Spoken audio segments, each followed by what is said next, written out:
Okay, students, as promised, this is your professor, Mr. G, your instructor, that is, and we're going to talk about the founding of French Louisiana, Chapter 2.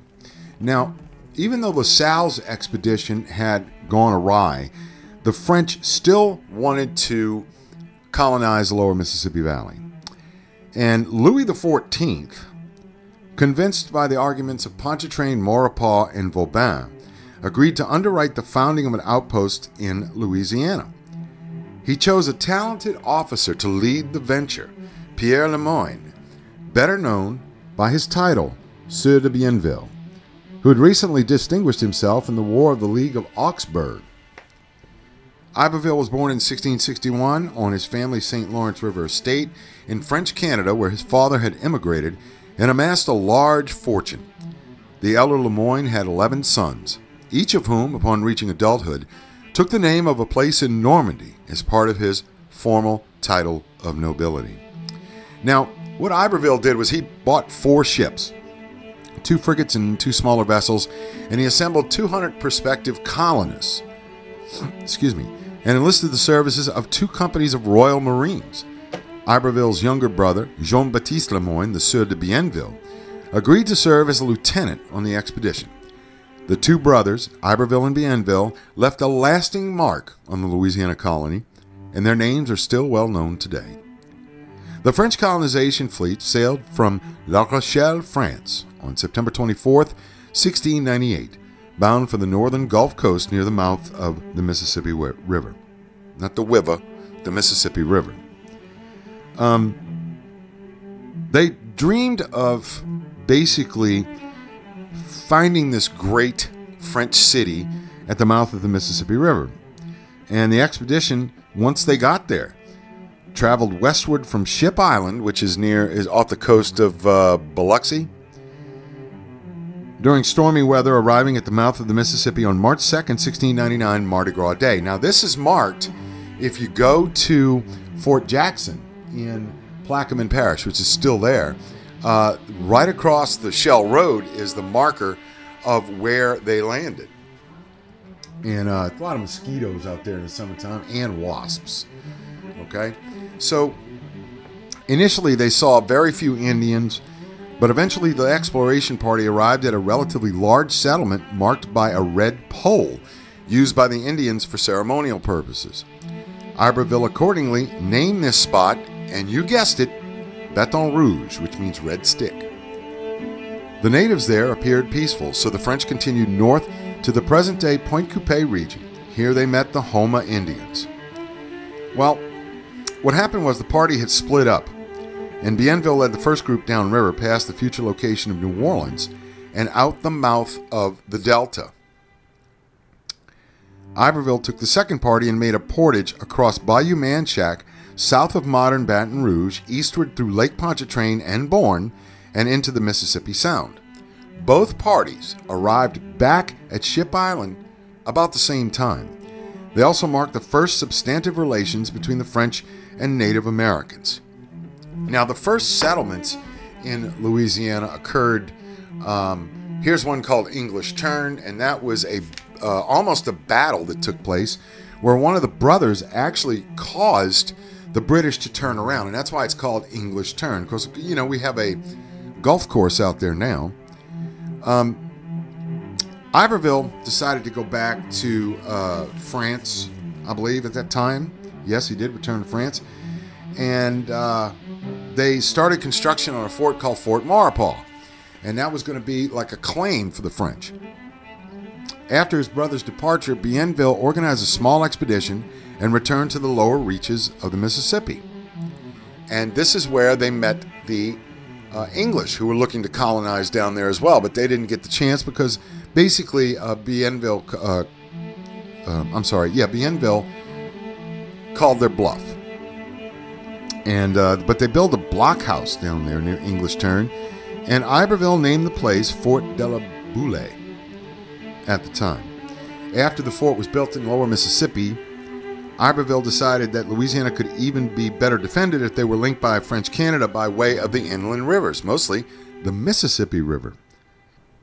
France could then control the interior of North America from the Great Lakes south to the Gulf of Mexico. Such a holding would create a giant crescent of French colonial territory running from the St. Lawrence River westward through the Great Lakes and down the Mississippi to the Gulf of Mexico. It would be, as modern historian Robert S. Weddell had described it, a French thorn in the side of both the Spanish and English colonies in North America. Now, the Spanish were in the southwest of what is the present-day United States, and the English had already started colonizing the East Coast. But as countries mature, the French and the English wanted more territory. This was the fort at Mobile, where if you look at the plan of Fort Louis de la Mobile, it didn't prosper. Okay, it was kind of like the first English colony at Roanoke Island. It just didn't do anything. So what they did was, it was down the river from present-day Mobile in the spring of 1702. It became the capital of French Louisiana. All right, so the French took the territory from Alabama west all the way to, I believe it was Texas, and they made Mobile, Fort de la Mobile, their capital.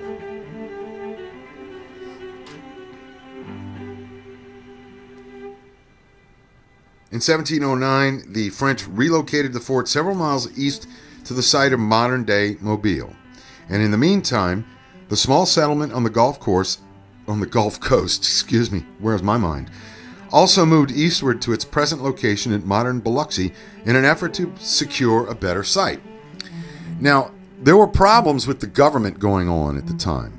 The greatest problem that befell the infant Louisiana, as it says in your textbook, came with the unexpected death of Iberville, who was the older brother. He died of yellow fever on July 9, 1706, and he ultimately passed. His ultimate passing robbed Louisiana of an effective leader. Now, this is the view that you see. I'm going to point to it right there. Biloxi. Okay, they moved it toward Biloxi, and here you see D'Iberville, Mississippi, and it goes all the way over here past Bay St. Louis, and they dominated that particular part of the Gulf Coast. I believe this is Louis the 14th, and what happened was in Louisiana there was a fight for control of the colony. The authority that the colony had was split between Bienville and the commissary, and that was a committee of people who actually tried to rule the site. It was a fight for power is what it was, ladies and gentlemen, and we see that all the time in Louisiana. Each man held official offices of overlapping duties, and governing became difficult because they basically wore too many hats. So, these problems that were occurring in Louisiana actually worried the king. So the king decided that he was going to look for another way in order to rule the colony in France's name. Great Britain had enjoyed a lot of favorable financial results from her proprietary colonies in the New World, and that's how Pennsylvania and Carolina had been founded. The French king, who was aware of British proprietary model, decided to make Louisiana such a colony, and he began to search for a wealthy Frenchman to become its proprietor, which means that they would only leave power in one person's hand. It wouldn't be like by committee. He selected Antoine Crozat, the Marquis de Châtel. By royal charter in September 1712, King Louis XIV granted Louisiana to the wealthy nobleman. Crozat, who remained in France, had complete commercial control of Louisiana. He never really went there. He had little interest in visiting Louisiana. I mean, think about it at the time. You know, we're suffering right now with some really hot weather. This is summer 2023, and a lot of mosquitoes. Okay, so back then, think how miserable they were. They had to wear all those clothes. Instead, he preferred to manage things from Versailles, and he paid other people to do his bidding. He appointed a talented administrator by the name of Antoine de la Motte Cadillac, who arrived at Mobile on May 17, 1713, and enjoyed the technical distinction of being the first person to hold the title, quote, Governor of Louisiana, end quote, since those before him had been designated only as commandants, which would denote a military base. All right? So now you have Crozat, who is running a proprietary colony for Louis XIV. And there is a picture of Crozat. There's a map of Louisiana, then, what it looked like then. And Crozat wasn't much more successful than the colony before him, those who ruled it before him. Well, the Natchitoches settlement came up. Cadillac, who was running it, didn't do a very good job. And just the French were looking for a way to rule. They wanted to rule. They wanted this colony. And so Cadillac took it upon himself to basically appoint someone by the name of Louis Juchereau Saint-Denis, who established a military post called Saint Jean Baptiste on the Red River in 1714. Since Saint-Denis had located his post near Natchitoches, near the Natchitoches tribe of the Caddo, the French settlement that quickly developed around it became known as Natchitoches, which exists today as the oldest European town within the boundaries of modern-day Louisiana. Again, a lot of these things do not... Your book goes into, let's see, what page is this? Page 45. There is a map that was adapted by a guy named J.F. Brutin, registered in New Orleans January 15, 1733. And Saint-Denis wanted to basically stay in the colony. And after he founded Natchitoches, he executed his plans. Now, what were his plans? He decided to present his commercial proposals directly to officials at San Juan Bautista on the Rio Grande, the nearest Spanish post to Louisiana. Loading a pack train with trade goods, Saint-Denis and a detachment of his men embarked upon the hard journey through the unexplored reaches of Texas. The Spanish commandant on the Rio Grande, Don Diego Ramon, had little idea what to do with the party of Frenchmen when they arrived at his fort, so he held them as prisoners while awaiting instructions on the matter from his superiors in Mexico City, New Spain's capital. You see, the Spanish called that side of their empire New Spain. And while waiting for months under house arrest, Saint-Denis won the friendship of the Ramon family. He was a regular guest in the commandant's home, and the Frenchman noticed the charms of Manuela de Sanchez y Ramon, the granddaughter of Don Diego. Saint-Denis married Manuela after a whirlwind courtship, and by the time instructions arrived from Mexico City regarding the French interlopers, their leader had become a member of the commandant's family. So what he did was he assimilated himself into the Spanish Empire. Now, whether he really loved Manuela is beside the point. He was a diplomat, and he decided that this was a way that we could just quell the threat from Spain on our new colony in Louisiana. Now, this had to come to an end, and what happened was that Cadillac just hated his assignment in Louisiana, and he had his assignment was to make Louisiana a successful colony. He didn't have respect for Louisiana's inhabitants, and he found little to admire about the colony. He began quarreling openly with Bienville and the commissary Duclos, and he argued with both men about food and supplies for the troops stationed in New Orleans. The governor also acted precipitously. Let me go back one. Okay. Acted precipitously when he attempted to end what he perceived as a wanton public drunkenness among the populace. Cadillac considered Louisiana, the people in Louisiana, to be drunkards, as a matter of fact. So Cadillac was getting a very bad reputation, and so the king decided that he was King Louis had died, and the new king, his grandson Louis XV, had yet to reach adulthood. So he had a regent who was an adult in his place. The regent was the Duc d'Orléans, a well-known gambler and bon vivant, governed the nation in the name of the child king until the new monarch reached adulthood. Now, Louisiana was facing a lot of problems at the time, and they didn't know whether it was going to be a successful colony or not. So what happened was a guy by the name of Jean-Michel Sieur de L'Épinay was to replace Cadillac, and Cadillac was to leave the colony. And then before L'Épinay got there, Bienville became the commandant of the colony. See, so now they eliminate the governor title. There was a lot of problems experienced by the colony, and L'Épinay also quarreled with Bienville, who refused to work with him. And the colonists, they refocused much of their animosity they once had for Cadillac on the new governor, L'Épinay. Problems with L'Épinay constituted the last straw for Crozat. He became very tired of looking at what happened at his colony in Louisiana, and he asked the Duc d'Orléans to be relieved from all responsibilities of his proprietorship. The Council of the Marine and the Regency granted his request, and Louisiana ceased to be Crozat's responsibility as of August 1717. Now, I'm looking at some of the notes from the book in order to help you out with the lecture a little bit, because we don't have a lot of pictures because it's Louisiana history. So the Duke of Orleans could not find anyone willing to take on the proprietorship of Louisiana. In desperation, the French government hit upon a solution. It awarded the stewardship of the colony to a joint stock venture known as the Company of the West. Now, let me explain what a joint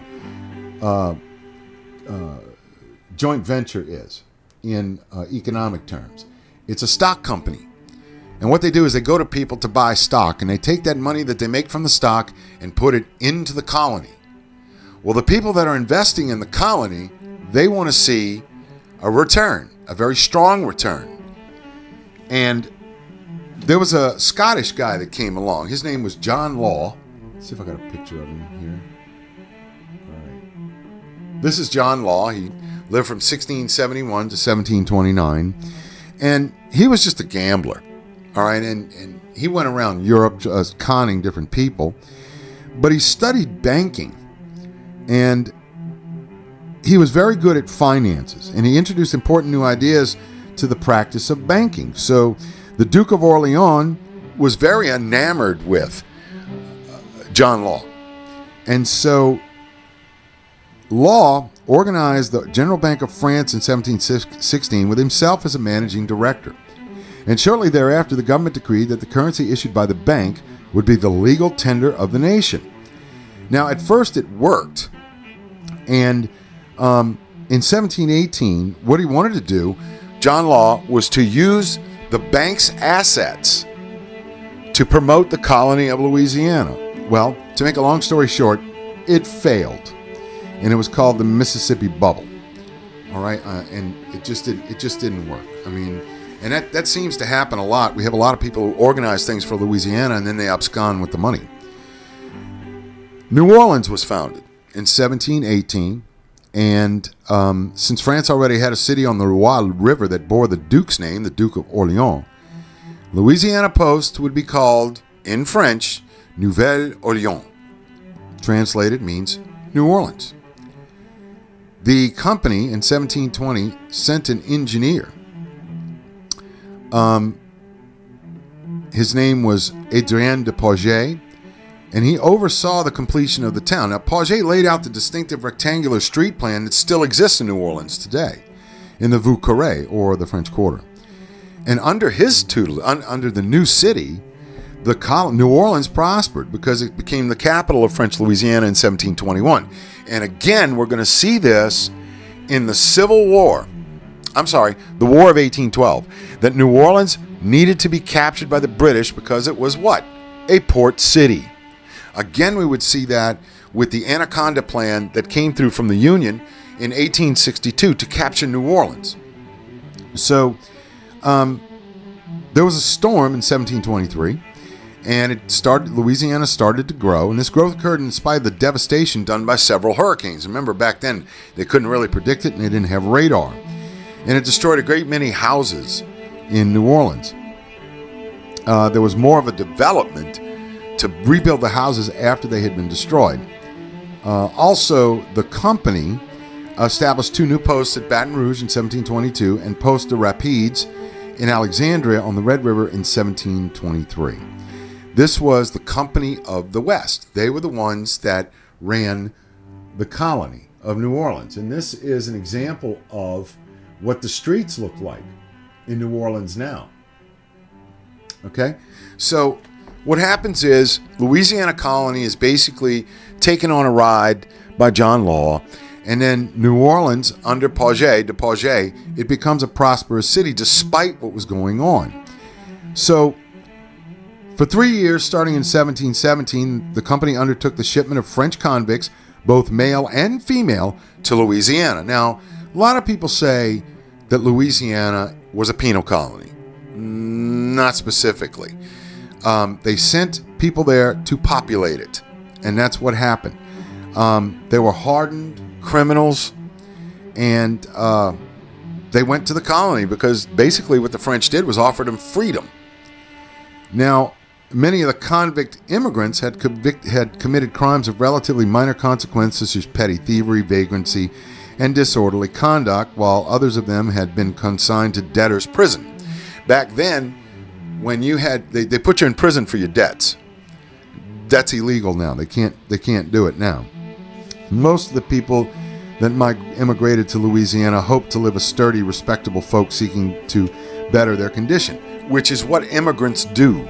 They come to this country to improve their station in life. Now, 1721, John Law and his associates sponsored about 2,000 German colonists. And if you go to a place called the German Coast, okay, it's in New Orleans. Well, it's slightly lower than New Orleans, and it's known as the it'll come to me. It's known as the Allemande Coast, the German coast, because that's French for German. The Mississippi bubble finally crashes in the 1720s, and they created, what they did was they bought a lot of stock. People bought a lot of stock in Louisiana, and then it readily devalued. And the company found it impossible to pay dividends on all of the shares it had sold to finance its activities. So it just completely crumbled and became insolvent. Now, people heard rumors of this back in Paris, France, where the bank was located, and they pulled their money out. So that's where the Mississippi bubble finally popped. And John Law actually had to flee the country so he wouldn't be prosecuted. But he had loyally thrown his personal fortune into the system. He entered France rich, and he left it ruined. Many people lost their lives. They lost their money because of this guy was a con man. And it began basically a new era for the people of Louisiana because it was a proprietary colony. But we're going to see in Chapter 3 that it moves on to becoming a colony for the French people. And it does become successful somewhat. So much so that the Spanish wanted to take it over. So that ends the lecture for Chapter 2. Please read the chapter. We'll probably have a test next week once we cover Chapter 3. And if you have any questions, please feel free to email me. I'll talk to you soon.